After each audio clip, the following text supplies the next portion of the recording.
네, LG 이노텍의 주가가 너무 많이 빠져 있어서 지금 자리 매수가 가능할까라고 생각하셨던 분들도 있으실 것 같은데 이승재 대표님 이제 고견을 듣고 매매를 하시는 분들은 이런 점들도 꼭 참고를 해주셨으면 좋겠습니다. 앞서서 이제 화장품주 관련주들이 이제 지금까지는 흐름이 그래도 괜찮았는데 매매하지 말라라는 말씀으로 좀 해석이 됐거든요. 제 입장에서는. 근데 화장품주 중에서도 뭐 매출이 일본이나 미국 쪽으로 가는 기업들은 주가가 괜찮은 거 아니에요, 대표님? 그렇죠. 중국 향이 문제가 된다라는 그렇죠. 말씀이신 거죠? 그러니까 예. 뭐 아모레퍼시픽 이런 대형 그런 건데 요새 이제 중소기업들은 간단히 예를 들어서 ODM이라고 그러나 그렇게 해갖고 뭐 미국 뭐 또 동남아 뭐 오히려 수출을 굉장히 많이 하는데 제가 네네. 이 APR 상장할 때 이게 신규 상장 종목들은 하루나 3일 만에 끝나니까 이거 할 때 제가 이 방송에서 이거의 경쟁 업체입니다 해갖고 선정해드린 종목이 있어요. 기억나세요? 어떤 종목일까요?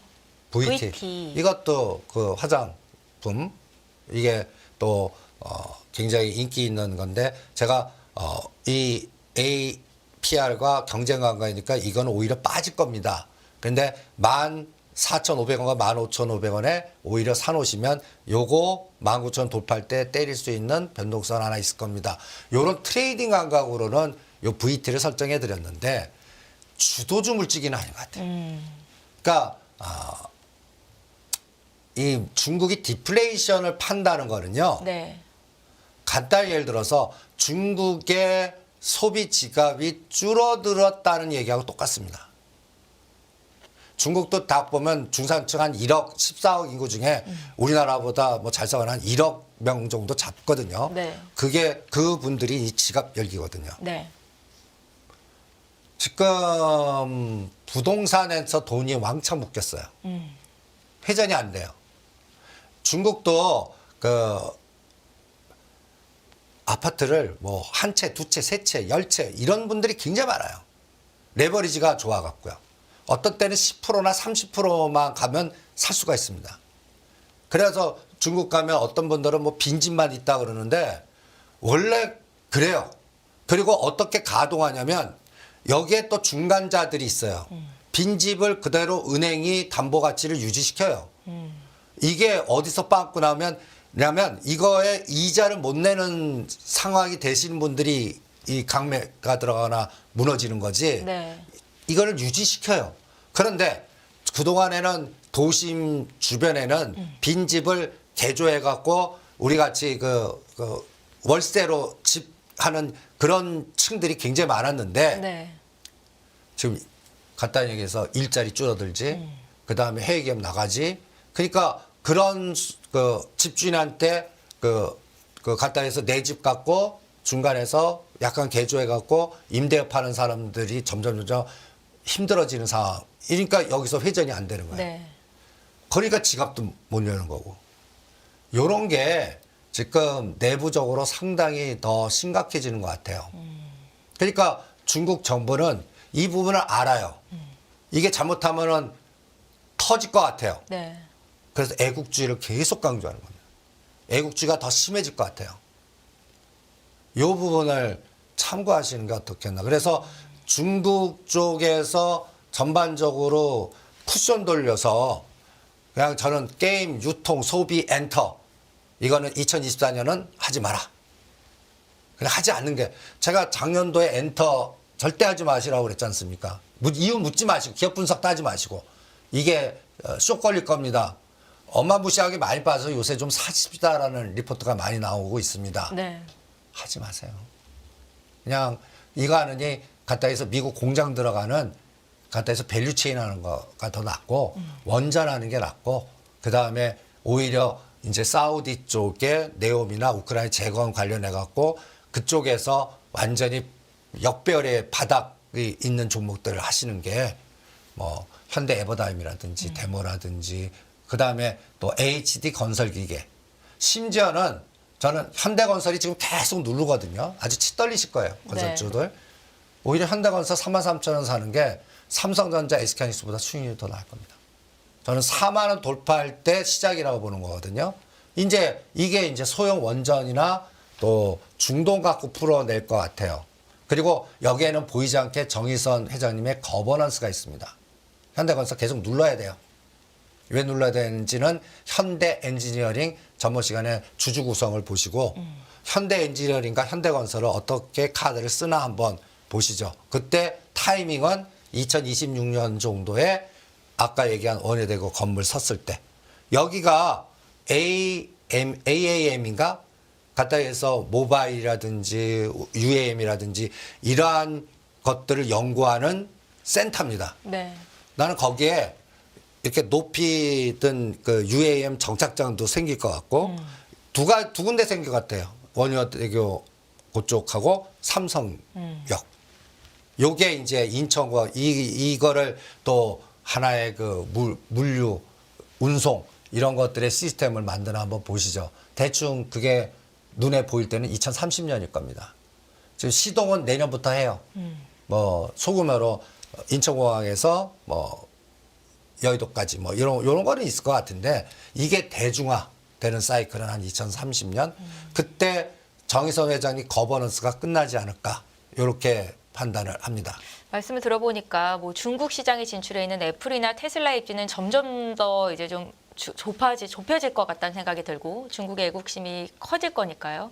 그리고 이제 올해 내내 현대차 그룹주와 LG 그룹주의 희비가 좀 엇갈릴 것 같다라는 생각도 들고요. 그렇죠. 그리고 네. 또 중국에 공장이 있는 그 기업들도 좀 문제가 좀 심각해질 것 같아요. 우리나라 기업주 중에. 네. 그러니까 이 부분이 현 정부 내에서나 지금 미국과 중국의 갈등 구조에서는 우리가 자체로 해결 못할 것 같아요. 그러면 이 부분을 마이너스로 처리하면서 빨리 미국이나 다른 데 시장에서 커버를 해야 될 것 같아요. 네. 그 속도가 얼마나 빠르냐가 또 주가에 큰 차이를 줄 것 같고요. 앞으로 3년은 이 물줄기를 벗어날 수가 없을 것 같습니다. 우리나라가 자력으로도 갈 수 없을 것 같고. 네. 그러니까 우리나라 내부적인 수출이나 경제 사정은 좋지 않을 것 같아요. 그래서 2025년, 2026년에 우리나라가 수출을 먹고 사는 나라 아닙니까? 네. 이 부분의 전체적인 총량은 점점 나빠질 것 같아요. 그래서 이게 종합주가지수의 상단을 건드려 버릴 것 같아요. 그래서 아까 전 시간 보니까 뭐 4천 간다, 6천 간다 그러는데 저는 이 문제 해결되기 전까지는 꿈 깨라라고 오죽하면 삼성전자 하지 마라 그러겠습니까? 이게 아무리 좋은 증시 밸류업 프로그램이 나올지라도 오늘 회의가 있었습니다. 네. 비공식으로. 어디서요? 정부 그 모처에서 네. 오늘 은행주 오른 이유가 그겁니다. 밸류 때문에. 일본 따라가는 것 같아요. 아직까지 확정은 안 됐지만 네. 일본이 30년을 왜 극복했는지 아십니까? 가장 중요한 원동력이 하나 있습니다. 정부의 정책? 일본 은행이 주식을 사는 겁니다. 일본 은행이 간단히 사줘 갖고 다 올라간 겁니다. 네. 그러면 우리나라도 국채만 하지 말고 은행도 주식 사라 그러면 어떨까요? 쉽지 않겠죠. 그런데 그렇게 해라. 만약에 그러면 그러면 3천 갑니다. 3천 가요. 그러면 그게 허용이 되냐? 이것도 굉장히 이게 의회 권력이라든지 이런 것들이 쉽지 않아요. 정부가 하고 싶어도 네. 예를 들어서 한국은행이 담보가치로 주식으로 연기금만 아니라 한국은행 5대 금융지주 주식 포트에 일정 부분 집어넣어. 그래서 밸류업 해갖고 각 업종의 삼성전자 뭐 어디에 그냥 대표되는 거를 계속 사놔갖고 이걸 담보 잡아갖고 신용 창출해. 만약 이런 전략 썼다 허용됐다고 한번 생각해 보십시오. 또 두 번째가 보험. 보험? 예. 네. 보험은 계속 매달 돈이 들어오지 않습니까? 이거를 주식과 같이 합성해서 운영해버려요. 두 가지 거론이 되는 것 같아요. 가능성이 있어요, 대표님? 불가능합니다. 그러니까 아이디어가 막 나오는 거죠. 네네. 아이디어가 나오는데 진짜 그 전략이 있으면 이건 혁명적이에요. 네. 일본 따라간 거예요, 진짜. 근데 우리 정부 파워로는 지금 불가능해요. 만약에 이번 총선에 170석 얻으면 가능할까? 150석 넘어서. 그러면 가능하겠다고 보겠습니다. 근데 그렇지 않으면, 갸우뚱이라고 생각합니다. 그래서 대표님은 이런 지정학적인 리스크가 엮여 있기 때문에 가장 중심에는 이제 미국 대선이 있고요. 그래서 2025년 6년 지수 상단이 그렇게 높지 않을 가능성이 있다라는 말씀이시잖아요. 예, 아니 네. 지수상단 오르면 삼성전자 8만전자 뛰어야 돼요. 간단해요. SK하이닉스 20만 원 가고 네. 현대차 30만 원 가고 은행주가 여기서 20% 올라가고 간단한 로직입니다. 그거 외국인이 그렇게 만들어서 안 사줘요. 그러면 누가 사야 돼요? 아까 얘기한 대로 우리 금융기관, 연기금, 네. 우리 금융기관들 이런 거에서 포트 제조종 개인들 보고 외국인 선진국인 주식 비중이 많습니다. 암만 떠들어도 부동산 우위지 주식으로 안 갑니다. 이거 제도적으로 개인 투자자는 못 바꿔요. 네. 그러면 간접으로 바꿔야 돼요. 내가 보험 상품 들었더니 채권이 아니라 퇴직연금이나 이런 데서 주식 비중이 많아지는 거예요. 채권보다. 이게 법적 허용될 때 가능한 얘기거든요. 그럼 나는 연금 들거나 펀드 들었는데 그 운영하는 회사가 채권보다 주식을 비중을 높여줘 갖고 이게 밸류업 돼 버리는 거죠. 이게 가능할까요? 거론은 된 것 같아요. 거론은 된 것 같은데 네. 실행 여부는 저는 노입니다. 그래서 오늘 은행주 올라간 게 그 기대감에서 올라갔는데 또 하나 체크하셔야 될 게 있습니다. 이번 금감원이 좀비 기업 정리를 밸류업 전략에서 강화시킬 것 같습니다. 네. 그래서 이번에는 거래 정지 당하거나 뭐 의견 거절당하는 기업들이 상대적으로 많을 거라고 봅니다. 아마 그거 리스크 관리하셔야 될 것 같고. 3월에요. 예. 네. 그 다음이 또 4월달 총선 끝나면 부동산 PF 문제 다시 건드립니다. 이제 규제로 들어가는 거죠. 규제요. 어느- 대표님이 일전에 태영건설 이전 같으면 부도다라는 말씀을 주셨는데 정부에서 좀 막고 있는 거다라고 하셨잖아요. 예, 그런데 또 막고 문제가 될 있어요. 거라고요. 막고 있어요. 네. 그래서 이제 그쪽을 4월 총선 끝나면 교통정리를 하는 것 같아요. 그러니까 벌금 때릴 땐 벌금 때리고 그 다음에 홍콩 ERS 문제도 또 조절하고 네. 뭐 여러 가지 전략을 사용할 것 같습니다. 그런데 제가 이제 터지냐 안 터지냐는 얘한테 물어볼게요. 메리츠 금융지주요. 우리가 춘천 레고랜드하고 그럴 때 나는 현장한테 물겠다. 다 망한다는데 2만 원, 2만 원치 사서 얘가 올라가면 이거는 부동산 PF 문제는 신경 꺼라. 제일 많이 했던 데다. 이게 8만 7천 원까지 갔습니다. 주가 굉장히 많이 올라갔네요. 이게 그러니까 이런 것 같아요. 우리 이론가들은 저 문제 터져서 청산하고 망가뜨려야 됩니다. 이게 이론가예요. 사업가는 내가 저거 턱나면 적자 완전히 망가져요. 투기를 더 걸습니다. 승부를 더 걸어요. 레버리지 일으켜갖고. 그래서 거기서 성공시켜서 빚을 까고 이득으로 남기는 게 사업가들이에요. 네. 그 전략이 들어간 거거든요. 메리츠 금융지주가 더 공격적으로 펀드 만들고 롯데지주하고 같이 해서 또 조단위 펀드 만들고 이러면서 지금 이런 에너지가 나온 겁니다. 펀더멘털 자체는 좋지 않게 되는 거 아니에요, 대표님? 그래서 네. 이제 제가 7만 원 선을 생명선이라고 그럴게요. 요번에 4월에서 5월에 네. 메리츠 금융지주가 7만 원을 깨요. 그러면 이때는 금융증권에 리스크가 들어갔다라고 보시면 될 겁니다. 그러면 거기에 부동산 PF가 많거나 이런 부분에 대한 교통정리가 저는 뭐라 그럴까 규제니 벌금이니 막 이럴 겁니다. 네. 그러니까 이런 부분이 오늘은 밸류업으로 이렇게 반짝 상승한 것 같아요. 그걸 이용해서 팔고서 4월달, 5월달에 메리츠 금융지주와 그 다음에 증권주를 확인하고 하시죠. 그래서 이거 현금화 만들어 놔갖고 증권주는 오히려 원전이나 방산이나 우주청이나 아니면 네옴시티나 뭐 이런 쪽 바닥권에 아니면 천연가스 관련된 종목이거나 이런 걸로 이동해서 한 3개월 동안은 좀 확인하는 과정이 좀 필요할 것 같아요. 은행 금융 쪽도 포함인가요, 대표님? 예, 은행도 그쪽이 제일 센 게 KB금융하고 네. 하나금융지주예요. 여기가 이제 전 정부 때 가장 열심히 하신 데거든요. NH투자증권하고 네. 그쪽이 이제 또 건드려지나 보는 거예요. 그러니까 지금 미래에셋은 벌써 조정이 들어간 것 같고요. 아직은 오히려 KB금융지나 하나금융지는 밸류업이나 지주사로 저 PBR로 오히려 더 치고 나갔어요. 이게 그대로 역V자 걸리나 한번 다음 주부터 보시죠. 다음 주부터. 그러니까 이쪽도 만만한 위치는 아닌 것 같습니다.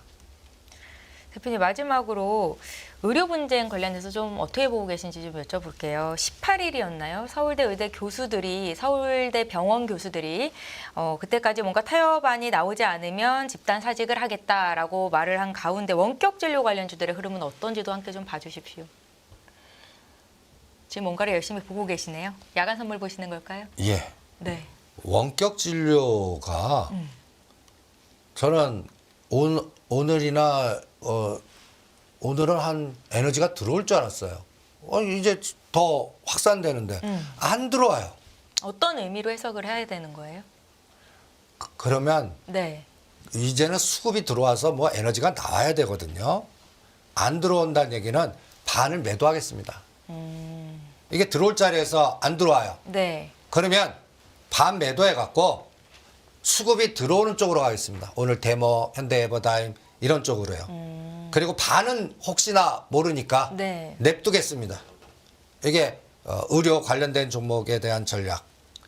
이쪽에서 뭐 비트컴퓨터나 유비케어나 이런 쪽이 적어도 한 10% 에너지는 나왔어야 되거든요. 근데 전혀 안 나와요. 데이터를 갖고 여기 한번 보시죠. 비트컴퓨터 자꾸 윗골이 달려요. 에너지가 안 나와요. 이 거래량도 안 들어와요. 네. 대부분도 다 펄해요. 그래갖고 유비케어, 비트컴퓨터, 뭐 인성정보 이런 쪽 라인들을 50% 매도. 50%는 혹시 모르니까 보유. 그리고 물 들어온 거래량 들어온 쪽으로 이동.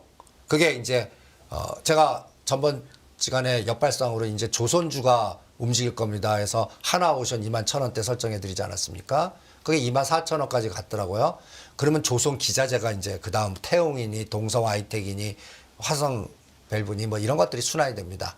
이런 걸로 가시든지 아니면 이제 자동차 부품단에서 21일 날 사면 상장, 그 다음에 26일인가 로봇 관련주가 하나 상장됩니다. 이게 웨어러블 로봇이거든요. 네. 그러면 우리 한번 큰 게임 나온 32THK 이게 지금 2만 원에서 14,000원까지 조정했거든요. 이런 웨어러블 로봇이라든지 이런 걸로 이동하시는 게 어떻겠나. 그러니까 종목 전략이 더 중요해요. 종목 전략. 그래서 제가 3월에서 금리 인하 때까지 네. 화두 미국의 금리 인하요? 예. 예. 종목 찾기, 가성비 전략. 가성비 전략. 이거 갖고 있는데 수익률 대비 3배, 5배짜리를 찾자. 삼성전자 기준, SK 하이닉스 기준. 3배, 5배짜리가 막 나올 것 같아요. 근데 그쪽을 보시면 여러분들이 사기 싫은 쪽입니다. 사기 싫은 쪽. 네. 오히려 쉽게 손이 나가지 않는 쪽이겠죠. 예, 오히려 그쪽을 담담하게 공략하시는 게 앞으로 3개월 전략에서는 가장 수익률 게임이 효과적이지 않나. 그래서 주도주는 바뀐다. 네. 예. 네, 여기에 대한 아이디어는 이승조의 팔로우 더 머니를 매주 시청하시며 얻어 가실 수 있습니다. 오늘 이승조 대표님의 의견은 여기까지 듣도록 하겠습니다. 지금까지 다인경제 이승조 대표와 함께했습니다. 고맙습니다. 네, 수고하십시오.